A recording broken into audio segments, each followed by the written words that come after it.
Assalamualaikum warahmatullahi wabarakatuh. Perkenalkan, nama saya Anissa Galuh Kamila, NIM E77219039. Di sini saya akan mempresentasikan tentang makom dan ahwal dalam tasawuf. Yang pertama, makom. Definisi makom. Makom dalam terminologi tasawuf sangat berbeda dengan makom dalam istilah umum yang berarti kuburan. Definisi makom dengan bentuk jamak makomat secara etimologis adalah bentuk jamak dari kata makom, yang berarti kedudukan spiritual. Makom arti dasarnya adalah tempat berdiri. Kaum Sufi telah merumuskan teori-teori tentang jalan menuju Allah Subhanahu wa Ta'ala, yakni menuju ke suatu tahap ma'rifatullah. Secara bertahap menempuh berbagai fase yang dikenal dengan makom, yang berakhir dengan ma'rifat kepada Allah Subhanahu wa Ta'ala. Makom adalah tingkatan seseorang hamba di hadapan Tuhannya dalam ibadah dan latihan-latihan jiwa yang dilakukannya. Makom diperoleh melalui usaha-usaha yang dilakukan seorang hamba. Macam-macam makom. Macam-macam makom dibagi menjadi 8. Yang pertama ada makom taubat, makom zuhud, dan makom sabar. Berikut pengertian-pengertian dari macam-macam makom.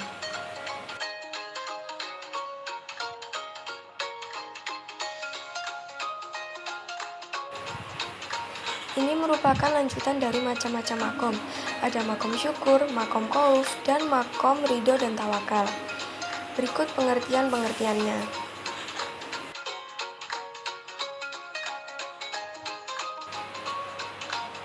Yang kedua, al-ahwal. Definisi ahwal. Ahwal sering diperoleh secara spontan sebagai hadiah dari Tuhan. Di antara ahwal yang sering disebut adalah takut, syukur, rendah hati, takwa, ikhlas, dan gembira.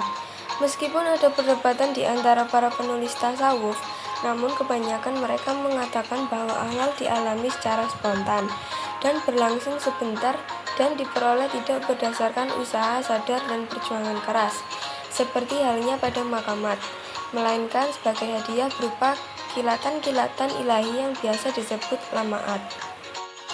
Kembali kepada masalah al-maqamat dan al-ahwal yang dapat dibedakan dari dua segi.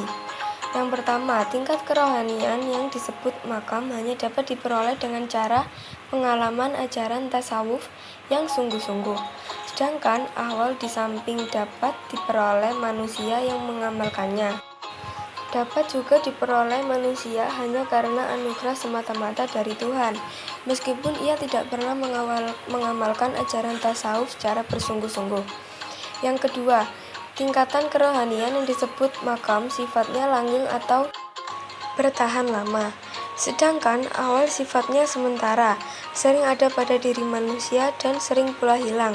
Meskipun ada pendapat ulama tasawuf yang mengatakan bahwa makam dan awal sama pengertiannya, namun penulis mengikuti pendapat yang membedakan beserta alasan-alasannya. Tingkatan ahwal. Tentang jumlah tingkatan makom dan ahwal tidak disepakati oleh ulama tasawuf. Abu Nasr as-Sarraj mengatakan bahwa tingkatan ahwal ada 10 diantaranya, yakni sebagai berikut.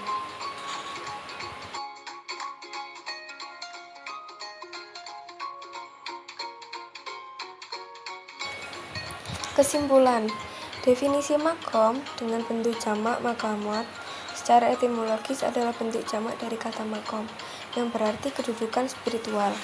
Makom arti dasarnya adalah tempat berdiri. Kaum Sufi telah merumuskan teori-teori dalam jalan menuju Allah Subhanahu wa Ta'ala, yakni menuju ke suatu tahap ma'rifatullah. Secara bertahap menempuh berbagai fase yang dikenal dengan makom, yang berakhir dengan ma'rifah pada Allah Subhanahu wa Ta'ala. Awal sering diperoleh secara spontan sebagai hadiah dari Tuhan. Di antara awal yang sering disebut adalah takut, syukur, rendah hati, takwa, ikhlas, dan gembira. Meskipun ada perdebatan di antara para penulis tasawuf, namun kebanyakan mereka mengatakan bahwa awal dialami secara spontan dan berlangsung sebentar, dan diperoleh tidak berdasarkan usaha dan sadar dan perjuangan keras, seperti halnya pada makamat, melainkan sebagai hadiah berupa kilatan-kilatan ilahi yang biasa disebut lamaat.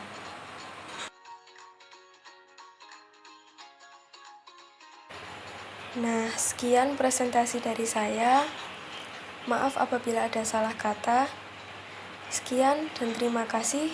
Wassalamualaikum warahmatullahi wabarakatuh.